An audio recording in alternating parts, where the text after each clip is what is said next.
Noong unang panahon, sa isang barangay ay may lugar na pinaghahatian ng dalawang tribo na kung saan ang kabundukan ay pinamumugaran ng mga ilungot, samantalang ang dalampasigan ay malayang binabaybay ng mga dumagat. Subalit sa hindi inaasahang pangyayari,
nagkatagpo sina Kengkeng na isang dumagat at Moyo na isang ilungot at dito na nagsimulang mamuo ang kanilang pag-iibigan.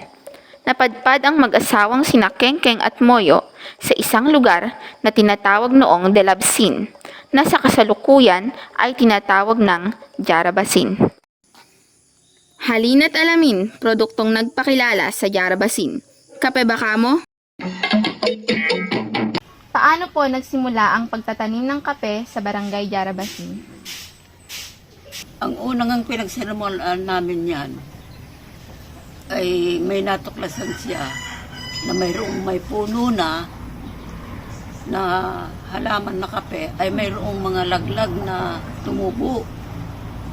Yun ang primero niyang nanguha noong mga puno na yun. Pero nung libasa nga ay kailangan na dagdagan na, hindi na pwedeng nagpunla na. Nagpunla na siya sa magandang area. Anong buwan po maganda o perpektong magtanim ng kape? Sa ulan. Maski sa bundok, okay lang siya. Okay din dun sa kapatagan. Okay, walang pinipili. Sa anong paraan ang wastong pagtatanim po ng kape? Ang sukat noon is 3 by 3.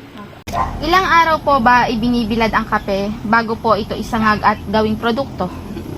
Basta ang gawa namin, hindi na namin binibilang ang araw. Basta nakalatag siya. Ang aming pangitain pagka ganoong parang malutong na siya, ginagano namin sa semento yan. Ginagano. Pagka nalulugas na nababalatan na, pwede na kakaunin. Pag tuloy-tuloy ang araw, 1 week yan. Maaari nyo po bang isa-isahin ang proseso o paggawa ng produktong kape na inyong ipinagmamalaki sa Barangay Jarabasin? Yung pag napitas na, ilalatag mo na, bibilid mo na sa ilaran. Pagka malutong na yung balat, hahangonin na at padadaanin na sa makinarya para makiskis doon. Pagka siya ay naalisan na ng balat, isasangag na siya. Isasangag na.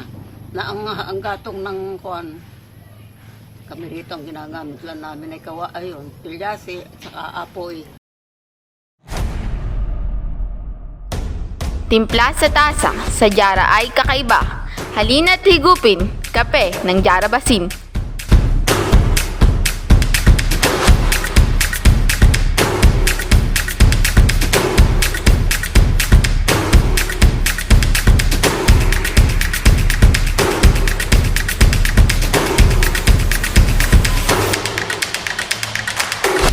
When you're in Aurora and you're a coffee drinker, try our famous Aurora Flex coffee. It makes you smile like this is good.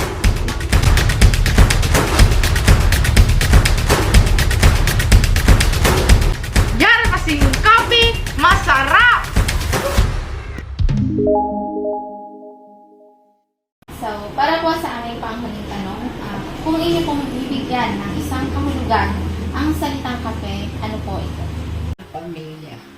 Ang trabaho. Nauuna yung kape. Kape, isa sa dahilan ng pag-unlad ng pamumuhay sa Jarabasin. Produktong isa sa nagbigay ng pagbabago sa buhay ng tao.